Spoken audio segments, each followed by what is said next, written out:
Hello बच्चों, कैसे हो आप। आज हम कक्षा 3 हिंदी की वर्कशीट हल करेंगे। सप्ताह 5 उपविषय वाक्य निर्माण। तो चलिए वर्कशीट हल करते हैं।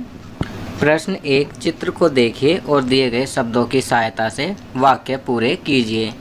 बच्चों, आप देख सकते हैं यहाँ पर एक चित्र दिया गया है और उसके नीचे कुछ शब्द दिए गए हैं। आपको शब्दों को सही खाली स्थान में भरना है। पहला, नाना जी डैश में बैठे हैं, तो यहाँ लिखेंगे बगीचे। दूसरा, वे डैश करने आए हैं, तो यहाँ लिखेंगे सैर। तीसरा, बगीचे में कुछ लोग डैश कर रहे हैं, तो यहाँ लिखेंगे योगा। चौथा, बच्चे बगीचे में डैश रहे हैं, तो यहाँ लिखेंगे खेल। पांचवा, यहाँ बहुत सारे डैश हैं, तो यहाँ लिखेंगे पेड़। चलिए आगे बढ़ते हैं। प्रश्न 2, वाक्यांश के लिए एक शब्द। पहले चित्र को आप देखेंगे, उसके नीचे लिखे वाक्यांश को पढ़ेंगे। जहाँ बहुत सारी किताबें होती हैं, तो यहाँ हम लिखेंगे पुस्तकालय। चलिए आगे बढ़ते हैं। दूसरे चित्र के लिए, जहाँ बच्चे पढ़ने जाते हैं, तो यहाँ लिखेंगे विद्यालय। तीसरा, जहाँ हम इलाज के लिए जाते हैं, तो यहाँ लिखेंगे अस्पताल। चलिए आगे बढ़ते हैं। प्रश्न 3, सामान देखकर अंदाज़ा लगाइए कि मम्मी क्या बनाने जा रही है। पहला, दूध, गाजर, चीनी, तो यहाँ लिखेंगे हलवा, गाजर का हलवा। दूसरा, मटर, आलू, चावल, घी, नमक, तो यहाँ लिखेंगे पुलाव। तीसरा, चावल, दूध, चीनी, तो यहाँ लिखेंगे खीर। चौथा, घी, चीनी, सूजी, तो यहाँ लिखेंगे हलवा। पांचवा, बेसन, आलू, चावल, प्याज, तेल, नमक, तो यहाँ लिखेंगे पकौड़ी। चलिए आगे बढ़ते हैं। अब यहाँ पर अध्यापकों के लिए निर्देश है। छात्रों को प्रतिदिन सुलेख लिखने के लिए प्रेरित करें। कुछ पंक्तियाँ व शब्द उदाहरण के लिए अवश्य दीजिए। छात्र पाठ्य पुस्तक को पढ़ें व नए शब्दों का अभ्यास करें। तो बच्चों, आपको प्रतिदिन सुलेख लिखना है और अपनी पाठ्य पुस्तक को पढ़ना है और उसमें जो नए शब्द हैं उनका अभ्यास करना है, उन्हें याद करना है। दूसरा, इस सप्ताह छात्रों को खेल गतिविधि के अंतर्गत लूडो का खेल खेलने के लिए प्रेरित करें। बच्चों को यह बताएं कि खेल खेलने से दिमागी कसरत भी होती है। तो बच्चों, इस हफ्ते आप कौन सा खेल खेलेंगे? लूडो का खेल। तो आप इस खेल को अपने परिवार के सदस्यों के साथ खेलेंगे। चलिए आगे बढ़ते हैं। सप्ताह 5 विषय हिंदी।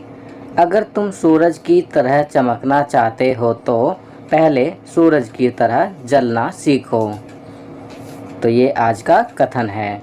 खाना पीना, हरी सब्जी जैसे घिया, तोरी, टिंडा, भिंडी इत्यादि में से अपनी पसंद की सब्जी खाना। हरे सलाद में ककड़ी, खीरा आदि खाना। गतिविधि, अपने कमरे की साफ सफाई करना। खेल, अपने परिवार के साथ नीचे लिखे वाक्यों को लगातार 10 बार बोलें। कौन सा वाक्य है? चंदा चमके चमचम, चीखे चौकन्ना चोर, चींटी चाटे चीनी, चटोरी चीनी खोर। तो आप इस वाक्य को लगातार 10 बार बोलेंगे। चलिए आगे बढ़ते हैं। दैनिक दिनचर्या। निम्नलिखित आदतों को अपनी दिनचर्या में शामिल करें। कौन कौन सी आदतें हैं? अपने माता पिता का अभिवादन करके अपने दिन की शुरुआत करें। प्रतिदिन स्नान करें। अपने दांतों को दिन में 2 बार ब्रश करें। खूब पानी पिएं और संतुलित आहार लें।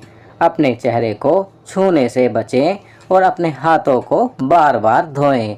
अपना गृह कार्य समय पर पूरा करें। तो ये सभी अच्छी आदतें हैं, इन्हें आप अपनी दैनिक दिनचर्या में शामिल करेंगे। अब नीचे दिया गया है, भारत की स्वतंत्रता के 75वें वर्ष के अवसर पर की जाने वाली गतिविधि। कौन सी गतिविधि है? तिरंगे झंडे का चित्र बनाकर राष्ट्रीय ध्वज के बारे में 5 वाक्य बोलकर उसका वीडियो बनाकर भेजें। तो यहाँ पर आपको तिरंगे झंडे का चित्र बनाना है और अपने राष्ट्रीय ध्वज के बारे में 5 वाक्य बोलकर उसका वीडियो बनाना है। तो यह कार्य आप स्वयं करेंगे। आपकी सुविधा के लिए मैं राष्ट्रीय ध्वज के बारे में ये 5 लाइनें लिख रहा हूँ। आप इन लाइनों को या अपनी तरफ से बनाई लाइनों को बोलकर वीडियो बनवाकर अपने अध्यापक या अध्यापिका को भेजेंगे। पहला, भारत का राष्ट्रीय ध्वज तिरंगा है। दूसरा, तिरंगे में 3 रंग हैं, केसरी रंग, सफ़ेद रंग और हरा रंग। तीसरा, केसरी रंग वीरता, त्याग और बलिदान का प्रतीक है। चौथा, सफ़ेद रंग शांति का प्रतीक है। पांचवा, हरा रंग हरियाली और खुशहाली का प्रतीक है। बच्चों, आप इन वाक्यों के अलावा भी अन्य वाक्य अपने तिरंगे झंडे के बारे में बना सकते हैं। जैसे उसके मध्य में सफ़ेद रंग पर जो चक्र बना हुआ है उसमें 24 तीलियां हैं। तो बच्चों, ये वर्कशीट यहाँ कंप्लीट होती है। अगर ये वीडियो आपको अच्छी लगी तो इसे लाइक एंड शेयर ज़रूर करें। अन्य विषयों पर बने हमारे लेटेस्ट वीडियोस को देखने के लिए चैनल को सब्सक्राइब करना ना भूलें और देखते रहिए हमारा channel knowledge kingdom. Thank you.